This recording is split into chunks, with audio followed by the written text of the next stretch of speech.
কাঠফুলাৰ খেতিৰে উজলিছে বৰঝাৰৰ হেমন্ত নাথ। বছৰত 50 লক্ষাধিক টকাৰ ব্যৱসায় কৰে হেমন্ত নাথে। হয়, নিজৰ কৰ্মৰ দ্বাৰা উজলিছে এইজন যুৱক। বাক্সা আৰু নলবাৰী জিলাৰ সীমান্তৰ বৰঝাৰৰ এইগৰাকী হেমন্ত নাথে দেখুৱাইছে স্বাৱলম্বিতাৰ উৎকৃষ্ট নিদৰ্শন। মাত্ৰ 50টা কাঠফুলাৰ চিলিণ্ডাৰেৰে আৰম্ভ কৰি আজি প্ৰতি বছৰতে ব্যৱসায় কৰে 50 লক্ষাধিক টকা। সম্প্ৰতি বেংচা কাঠফুলাৰ উৎপাদন কেন্দ্ৰ স্থাপন কৰি হেমন্ত নাথে কৰি আহিছে কাঠফুলাৰ ব্যৱসায়। উল্লেখযোগ্য যে 2014 চনত নিজৰ ঘৰতেই মাত্ৰ 50টা কাঠফুলাৰ চিলিণ্ডাৰেৰে হেমন্ত নাথে ব্যৱসায় আৰম্ভ কৰিছিল। বিভিন্ন ঘাট প্ৰতিঘাটৰ মাজেৰে আৰম্ভ কৰা কাঠফুলাৰ ফাৰ্মত এতিয়া আছে 15,000ৰো অধিক কাঠফুলাৰ চিলিণ্ডাৰ। নমস্কাৰ, মই Hemanta Nath, founder and CEO Bengcha Organics LLP। আমি কাঠফুলা খেতি 2014 চনৰ পৰা আৰম্ভ কৰি আছোঁ আৰু 2014 চনৰ পৰাই আমি প্ৰথম 50টামান চিলিণ্ডাৰেদি আৰম্ভ কৰিছিলোঁ। এতিয়া আমি আহি 15,000মান চিলিণ্ডাৰৰ কেপাচিটি আছে। আমি 15,000মান চিলিণ্ডাৰ লগাওঁ আৰু 15,000 লগতে আমাৰ মই নিজে 2,000মান মানুহক ট্ৰেইনিং দিলোঁ এতিয়ালৈকে। তাৰে 25খনমান ফাৰ্ম এতিয়াও কৰি আছে আৰু এই 25খন ফাৰ্মৰ পৰা আমি বাইবেক লওঁ প্ৰডাকশ্যনবিলাক। তাৰ লগতে আমাৰ ফাৰ্মত এতিয়া আমাৰ ইণ্ডাষ্ট্ৰিত কোম্পানীত 18জন মানুহ জড়িত হৈ আছোঁ। তাৰে মহিলা আছে 12জনী মহিলা, 6জন পুৰুষ আছোঁ। গোটেইকেইটা এটা টীম হৈ লগ লাগি আগবাঢ়ি যাই আহিছোঁ ফিউচাৰ অলপ ডাঙৰকৈ ভাবি পেলাই। কাৰণ মাছৰুমৰ ইণ্ডাষ্ট্ৰিটোত এইকাৰণে আহিলে যে অসমত এখন ভাল বজাৰ আছে আৰু এটা পুষ্টিকৰ খাদ্য মাছৰুম খেতি কৰাৰ কাৰণে গোটেইখিনি মেটেৰিয়েলো আমাৰ অসমত পোৱা যায়, ভাল বজাৰ এখনো আছে, মেটেৰিয়েলখিনিও পোৱা যায়। সেইকাৰণে মাছৰুমৰ ইণ্ডাষ্ট্ৰিটোত আহিলোঁ। মই উঠি অহা নৱপ্ৰজন্মকো এইখিনি কথা ক'ব খোজোঁ যে মাছৰুম খেতিৰ লগত জড়িত হওক, পুষ্টিকৰ খাদ্য ঘৰতে তৈয়াৰ কৰক আৰু নিজেও খাওক, আনকো খুৱাওক। এইটো এটা ভাল খেতি, ভাল ৰেভিনিউবিলাকো আমাৰ ঘৰতে থাকি যায়, সেইটো এটা হয়। আৰু দ্বিতীয় কথা হ'ল লকডাউনৰ আগতে আমাৰ বজাৰৰ বেপাৰ অলপ ভাল আছিল। আমাৰ চুবুৰীয়া ৰাষ্ট্ৰ ভূটানে মাছৰুমটো ভালকৈ একচেপ্ট কৰে তেখেতসকলে। এতিয়া বৰ্তমান ভূটান লকডাউন আছে, পুৰা আনলক হৈ আছে, আমাৰ কাৰণে চিল হৈ আছে ভূটান ইণ্ডিয়ান মানুহৰ কাৰণে। আৰু ইফালে লোকেল বজাৰবিলাকো ভূটানৰ পাছত লোকেল বজাৰবিলাকো ভালকৈ গ্ৰহণ কৰা হৈছে আজিকালি। মানুহে জানে এইটো এটা ভাল নিউট্ৰিশ্যন খাদ্য হিচাপে, সেইকাৰণে ভাল বজাৰ এখন লোকেলতো পাইছোঁ। এতিয়া অলপ কাম কমি আছে আমাৰ লকডাউনৰ কাৰণে বা আন্তঃজিলাবিলাক বন্ধ হোৱাৰ কাৰণে অলপ সুবিধা হৈছে। যদিও ডিপাৰ্টমেণ্টৰ ফালৰ পৰা অলপ সুবিধা দিছে আমাক যে মালখিনি বাহিৰত বেচাৰ কাৰণে অলপ পাৰ্মিশ্যন ওলাই দিছে। তথাপিও এই 11টা বজাত বা 12টা বজাত লকডাউন বন্ধ হোৱা, দোকান বন্ধ হোৱা, এইবিলাক যি অসুবিধা, তাৰ কাৰণে বিভিন্ন অসুবিধা পাইছোঁ। বা যিটো মাছৰুমৰ চিট আমি আনো, বাহিৰৰ পৰা আনো, সেই চিটবিলাকো গাড়ীৰ অহা অসুবিধা হোৱাৰ কাৰণে এইবিলাকৰ টাইমত আমি খেতিখন কৰিব পৰা নাই। অসুবিধা বিভিন্ন ক্ষেত্ৰতে পাইছোঁ। 18জন কৰ্মচাৰীৰে এক বিশাল ব্যৱসায়। চুবুৰীয়া ৰাষ্ট্ৰ ভূটানৰ বিভিন্ন জিলালৈ ৰপ্তানি কৰাৰ উপৰিও ৰাজ্যখনৰ প্ৰতিখন জিলালৈ সম্প্ৰসাৰিত কৰিবলৈ সক্ষম হৈছে কাঠফুলাৰ ব্যৱসায়। বাক্সা নলবাৰী সীমান্ত অঞ্চলত এক আদৰ্শ হৈ উঠা হেমন্ত নাথে বছৰত 50 লক্ষাধিক টকাৰ ব্যৱসায়িক লেনদেন কৰা বুলি জানিবলৈ দি কয় যে কাঠফুলা খেতিৰ বাবে উপযুক্ত কেঁচা সামগ্ৰী উপলব্ধ। গতিকে আজিৰ নতুন প্ৰজন্ময়ো এই খেতিৰে নিজকে স্বাৱলম্বী কৰিব পাৰে। উল্লেখযোগ্য যে শুকুৰবাৰে ৰাজ্য চৰকাৰৰ অতিৰিক্ত মুখ্য সচিব মুকেশ সাহু আৰু নলবাৰী জিলাৰ অতিৰিক্ত উপায়ুক্ত ফিৰদৌজ আলমে হেমন্ত নাথৰ কাঠফুলাৰ ফাৰ্ম পৰিদৰ্শন কৰে। পৰিদৰ্শন কালত মুকেশ সাহুৱে লকডাউনৰ সময়ত ক্ষতিগ্ৰস্ত কৃষকসকলক চৰকাৰে সহায় কৰাৰ বাবে আঁচনি যুগুত কৰা বুলিও জানিবলৈ দিয়ে। মই নলবাৰী জিলাৰ গাৰ্জেন ছেক্ৰেটাৰী হিচাপে আজি ইয়াতে অলপ ভিজিট কৰিছোঁ আৰু নৰ্মেলি আমি মিটিং এইবিলাকতো কৰি থাকোঁ। আজি ভাবিলোঁ যে অলপ ফিল্ডত গৈ কিছুমান যি স্কিম কৰা হৈছে বা বেনিফিচিয়াৰী আছে বা যিসকল নিজেও কৰি আছে তেওঁলোকৰ কেনেকুৱা কৰি আছে, কি উপকৃত হৈছে, কি ধৰণৰ মাৰ্কেট পাইছে, এইবিলাক আমি চোৱা চিতাৰ কাৰণে অলপ ফিল্ডত নামিছোঁ। ইতিমধ্যে মই এটা ভাৰ্মি কম্প'ষ্ট, ভাৰ্মি ৱাছ সেইটো ইউনিটটো চালোঁ।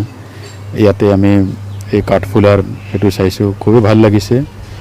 তেওঁলোকেতো ভালকৈ কৰিছেই, তাৰ লগতে আমিও এইবিলাক চাই চিতি অলপ উৎসাহিত হৈ যাওঁ আৰু আমিও চিন্তা কৰোঁ যে তেওঁলোকে যেন কেনেকুৱা আৰু ডাঙৰ হ'ব পাৰে, কেনেকুৱা আৰু ডাঙৰকৈ বেছি প্ৰডাকশ্যন কৰিব পাৰে, মাৰ্কেটিং বেছি পাব পাৰে।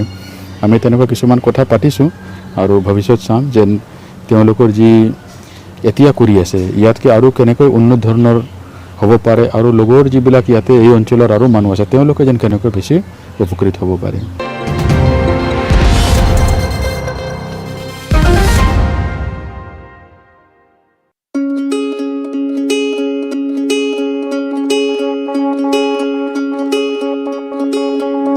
গহপুৰৰ দক্ষিণাঞ্চলত অব্যাহত থকা ব্ৰহ্মপুত্ৰ নৈৰ প্ৰবল খহনীয়াগ্ৰস্ত লোকসকলক মিচিং জাতীয় সংগঠনৰ সাহায্য।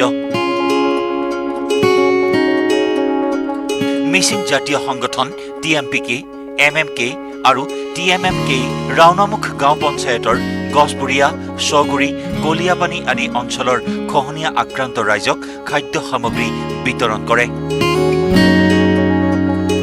মিচিং জাতীয় সংগঠন তিনিটাৰ প্ৰতিনিধিসকলে লোহিতমুখৰ কৰৈয়াটিৰ পৰা এখন যন্ত্ৰচালিত নৌকাৰে যাত্ৰা কৰি ৰাওনামুখ গাঁও পঞ্চায়তৰ গছবুৰীয়া, ছগুৰি আৰু কলিয়াপানী অঞ্চলত উপস্থিত হৈ সাধ্যানুসাৰে খহনীয়া আক্ৰান্ত ৰাইজৰ মাজত খাদ্য সামগ্ৰী বিতৰণ কৰে। ব্ৰহ্মপুত্ৰৰ গৰাখহনীয়াত নিজৰ ঘৰ বাৰী জাহ যোৱা পৰিয়ালক খাদ্য সামগ্ৰী বিতৰণ কৰা মিচিং জাতীয় সংগঠনৰ বিষয়ববীয়াসকলে চৰকাৰক গহপুৰৰ দক্ষিণাঞ্চলৰ গৰাখহনীয়াৰ সমস্যাৰ স্থায়ী সমাধানৰ ব্যৱস্থা কৰিবলৈ দাবী জনায়। আজি আমি অতি দুখেৰে ক'ব বিচাৰিছোঁ যে গহপুৰ মহকুমাৰ অন্তৰ্গত ৰাওনামুখ গাঁও পঞ্চায়তৰ 3খনকৈ গাঁও গছপুৰ, কলিয়াপানী, ছগুৰি এই 3খন গাঁও সম্পূৰ্ণ ব্ৰহ্মপুত্ৰৰ বুকুত জাহ গৈছে খহনীয়াৰ ফলত। গতিকে আমি এই খহনীয়াগ্ৰস্ত পৰিয়ালসকলক TMPK, MMK, TMMK শোণিতপুৰ জিলা সমিতিৰ তৰফৰ পৰা কিছু সকাহ দিবৰ কাৰণে খাদ্য সামগ্ৰী আমি বিতৰণ কৰাৰ ব্যৱস্থা কৰা হৈছিল। আলু, দালি, চাউল, মিঠাতেল, চাৰ্ফ, চাবোন, বিস্কুটকে আদি কৰি। গতিকে আমি আজি আপোনালোকৰ জৰিয়তে জনাব বিচাৰোঁ যে গহপুৰ মহকুমাৰ প্ৰশাসন, জিলা প্ৰশাসন আৰু অসম চৰকাৰে অতি শীঘ্ৰে সেই 100 বিঘা হেক্টৰ মাটি ব্ৰহ্মপুত্ৰৰ বুকুত জাহ গৈছে খহনীয়াৰ ফলত। গতিকে সেই খহনীয়া ৰোধৰ ব্যৱস্থা গ্ৰহণ কৰিব লাগে আৰু যিসকল খহনীয়াত ক্ষতিগ্ৰস্ত হ'ল সেই ক্ষতিগ্ৰস্ত পৰিয়ালসকলক উপযুক্ত ক্ষতিপূৰণ আৰু পুনৰ সংস্থাপনৰ ব্যৱস্থা কৰিবৰ কাৰণে আমি দাবী জনাইছোঁ।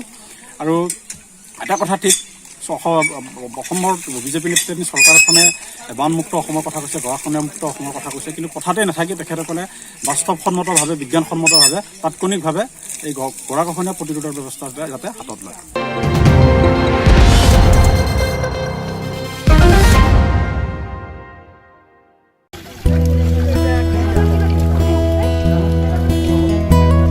কোভিড সৃষ্ট পৰিৱেশৰ মাজতে ৰঙিয়াৰ নিজ বৰিগুগত কৃষি বিপ্লৱৰ সূচনা। কৃষি বিভাগৰ সহযোগত প্ৰথমবাৰৰ বাবে পৰীক্ষামূলকভাৱে বিভিন্ন থলুৱা প্ৰজাতিৰ ধান ৰোপণ কৰা হৈছে। কৃষি বিভাগৰ অভিলাষী আঁচনি এপাৰ্টৰ উদ্যোগত এনেদৰেই এক নতুন কৃষি শস্যৰ আৰম্ভণি কৰা হৈছে। মানিকী মধুৰী জহা, কেতেকী জহা, বাক্সা, ভোগ জহা, মালভোগ জহা, সুগন্ধি জহা, বোকা ধান, নলবন্নী ধান, ক'লা ধান, বুঢ়া ধান আদি থলুৱা প্ৰজাতিৰ ধানৰ খেতি বৈজ্ঞানিক পদ্ধতিৰে কৰা হৈছে।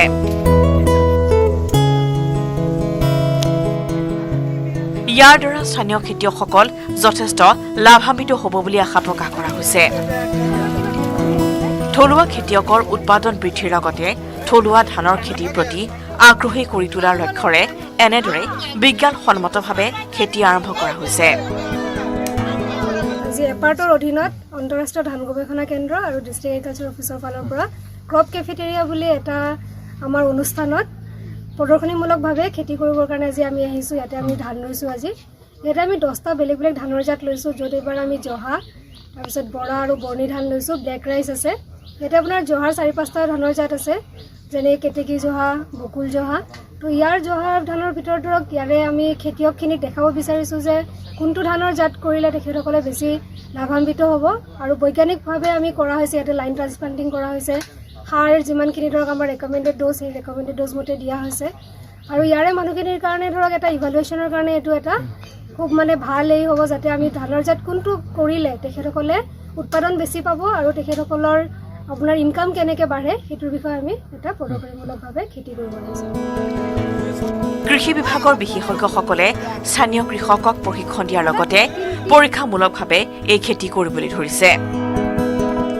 আমাৰ পথাৰ আমাৰ বজাৰ এই শ্লোগানেৰে এনেদৰেই ৰঙিয়াৰ এই গ্ৰামাঞ্চলত এক কৃষি বিপ্লৱৰ সূচনা কৰা হৈছে। বহু নিবনুৱাক এনেদৰেই আধুনিক পদ্ধতিৰে থলুৱা ধানৰ খেতি কৰি সংস্থাপিত কৰাৰ লক্ষ্যৰে এনে প্ৰয়াস কৰা হৈছে। ৰঙিয়া কৃষি বিভাগৰ তৰফৰ পৰা আমি ইয়াত কেইবাবিঘা মাটিৰ খেতি কৰিছোঁ। এই কৃষিটো মানে যথেষ্ট উৎপাদন হ'ব বুলি আমি ভাবোঁ। তেখেতসকলেও আমাক পৰামৰ্শ দিছে, সেই পৰামৰ্শ মতে আমি আগবাঢ়ি আছোঁ, কৰি আছোঁ। ইয়াত আমাৰ লগতে এই অঞ্চলৰ কৃষকসকল যথেষ্ট উপকৃত হ'ব বুলি আমি ভাবোঁ। আৰু কি কৰিছে ইয়াত আমি 10টা ভেৰাইটিৰ খেতি কৰিছোঁ। সুগন্ধি জহা, কেতেকী জহা, মানিকী মধুৰি, বন্নি, বোকা, কেতেকী জহা।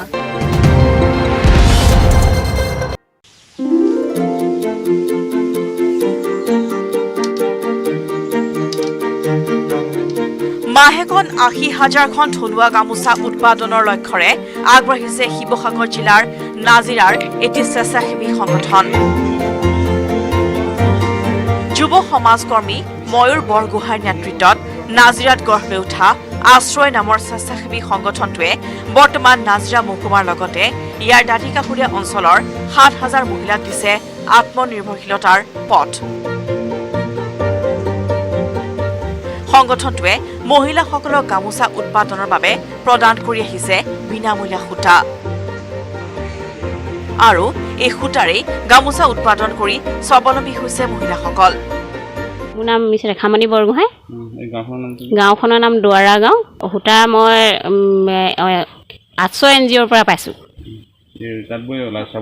হয় হয় পাৰিছোঁ, মানে আগৰ পৰা বৰ্তমানো স্বাৱলম্বী। মই অৱশ্যে বৰ্তমান 3খন গামোচা বিক্ৰী কৰিছোঁ আৰু তেওঁলোকক মই 4খন গামোচা, তেওঁলোকৰ নিয়ম অনুযায়ী 4খন গামোচা তেওঁলোকে দিবলৈ কৈছিলে। 4খন গামোচা দিবৰ বাবে থৈ দিছোঁ। আৰু মানে মোৰ লগত আৰু কেইবাগৰাকীও লৈছিলে নহয়, তেওঁলোকে লগ লাগি আটাইগৰাকী লগ লাগি লকডাউন খুলিলে দিমগৈ বুলি ভাবি আছোঁ। আৰু হয় হয় হয় আমি ভালকৈ পাৰ কৰিছোঁ। মানে আজৰি সময়খিনি আমি তাততে ব্যস্ত হৈ আছোঁ এই দিনকেইটা। কৰোনা অতিমাৰীৰ এই বন্ধৰ সময়ছোৱাত সংগঠনটোৰ পৰা সূতা লাভ কৰা প্ৰতিগৰাকী মহিলাই নিজ ঘৰতে তাঁতশালত 12খনকৈ ফুলাম গামোচা উৎপাদন কৰিছে। মহিলাসকলে উৎপাদন কৰা 12খন গামোচাৰ পৰা 4খন গামোচা আশ্ৰয়ক প্ৰদান কৰিব লাগে। এই 4খন গামোচা আশ্ৰয়ে লাভ কৰাৰ পিছত পুনৰ মহিলাসকলক বিনামূলীয়া সূতা প্ৰদান কৰে সংগঠনটোৱে। বহিৰাজ্যৰ গামোচাক প্ৰত্যাহ্বান জনাই মাহেকত অতি কমেও ৮০,০০০খন গামোচা উৎপাদনৰ লক্ষ্য লৈছে সংগঠনটোৱে। 6 বছৰ পূৰ্বে নাজিৰাত জন্ম লোৱা আশ্ৰয় নামৰ স্বেচ্ছাসেৱী সংগঠনটোৱে মহিলাৰ লগতে বহু নিবনুৱা যুৱক যুৱতীক দিছে আত্মনিৰ্ভৰশীলতাৰ পথ। বিপদৰ সময়ত আৰ্তজনকো সহায়ৰ হাত আগবঢ়াইছে সংগঠনটোৱে। ভৱিষ্যতে 10,000 গৰাকী মহিলাক গামোচা উৎপাদনৰ লগত জড়িত কৰাৰ লক্ষ্য লৈছে সংগঠনটোৱে। নাজিৰা মহকুমাৰ প্ৰায় আমি এতিয়ালৈকে 7,000 মহিলাক স্বাৱলম্বী কৰিবৰ বাবে আশ্ৰয়ৰ যোগেদি আমি প্ৰচেষ্টা অব্যাহত ৰাখিছোঁ। আশ্ৰয়ে তেওঁলোকক 12খন গামোচাৰ কাৰণে তেওঁলোকক সূতা প্ৰদান কৰে আৰু পৰৱৰ্তী পৰ্যায়ত 4খন গামোচা তেওঁলোকে আশ্ৰয় আকৌ তেওঁলোকে দি দিয়ে। এইদৰে যি এটা মানে প্ৰক্ৰিয়া চলি আছে। এতিয়া বহু ক্ষেত্ৰত আমি দেখা পাইছোঁ যে এই দুটা কথা হৈছে, এটা কথা মহিলাসকলে স্বাৱলম্বী হোৱাৰ এটা ৰাস্তা খোল খাইছে, দ্বিতীয়তে আমাৰ যিখন বজাৰ আজি বাহিৰাগত গামোচাই দখল কৰিছিলে, সেই ক্ষেত্ৰতো আমি কিন্তু বহু পৰিমাণে আমি অলপ বাধা দিবলৈ আমি সক্ষম হৈছোঁ। কিয়নো থলুৱা গামোচা আজি আশ্ৰয় বোৱা শিপিনীয়ে বোৱা গামোচা আজি বহু ক্ষেত্ৰত বজাৰ আজি তাৰিখত পাইছেগৈ। তেওঁলোকে অলপ হ'লেও বজাৰ দখল কৰাৰ কাৰণে প্ৰচেষ্টা হাতত লৈছে। আৰু পৰৱৰ্তী পৰ্যায়ত আশ্ৰয়ে প্ৰায় 10,000 মহিলাক সামৰি আমাৰ এই যি হস্ততাঁতৰ যিটো প্ৰক্ৰিয়া আছে, এই প্ৰক্ৰিয়াটো আমি আগবাঢ়ি যাব বিচাৰিছোঁ। যুৱ সমাজ কৰ্মী ময়ূৰ বৰগোহাঁইৰ নেতৃত্বত নাজিৰাৰ মহিলাসকলক স্বাৱলম্বী কৰাৰ প্ৰচেষ্টাক এতিয়া শলাগিছে সকলোৱে।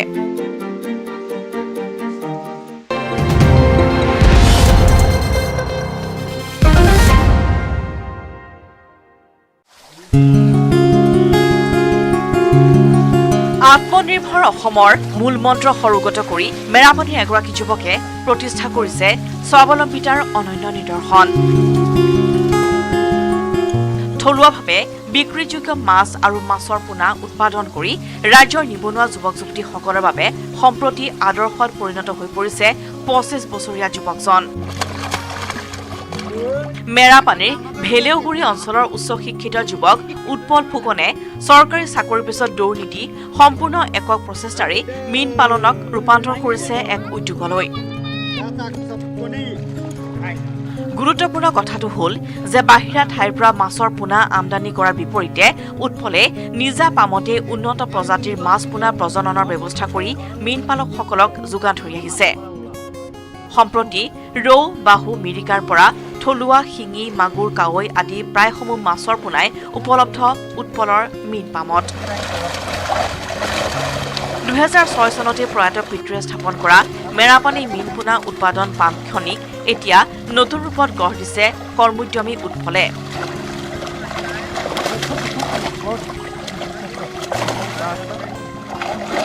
প্ৰায় 30 বিঘা মাটিত স্থাপন কৰা 13টা বৃহদাকাৰ পুখুৰীত বছৰি পৰ্যায়ক্ৰমে ভিন্ন প্ৰজাতিৰ মীন পালন কৰি বৰ্তমান সময়ত উৎপল গোলাঘাট জিলাৰ ভিতৰতে এজন আগশাৰীৰ মীন পালক হিচাপে পৰিচিত হৈ পৰিছে।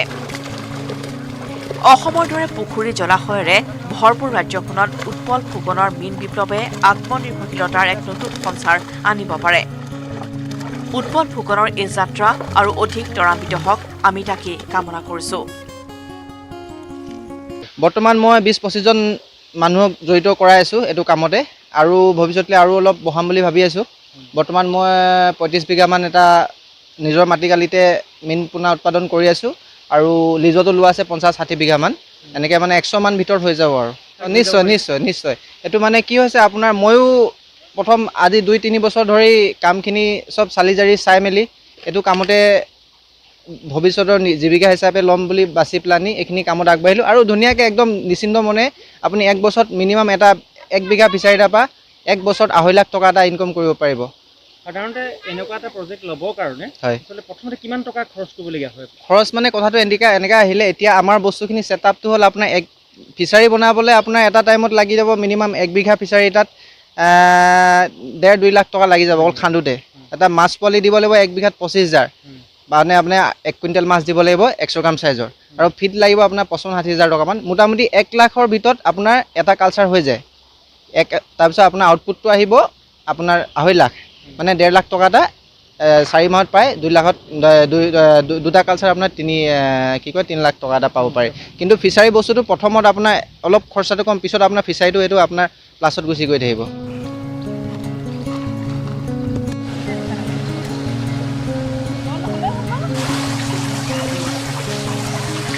পাঁচটা আছে, 5টা হ'লে 12.5 বিঘা, 3 বিঘা আছে, সেইটো এটা 15.5 বিঘা, তাৰপৰা এইকেইটা আছে মোটামুটি 1, 2, 3, 25 বিঘামান হৈ যাব তোমালোকৰ? বেছি হ'ব।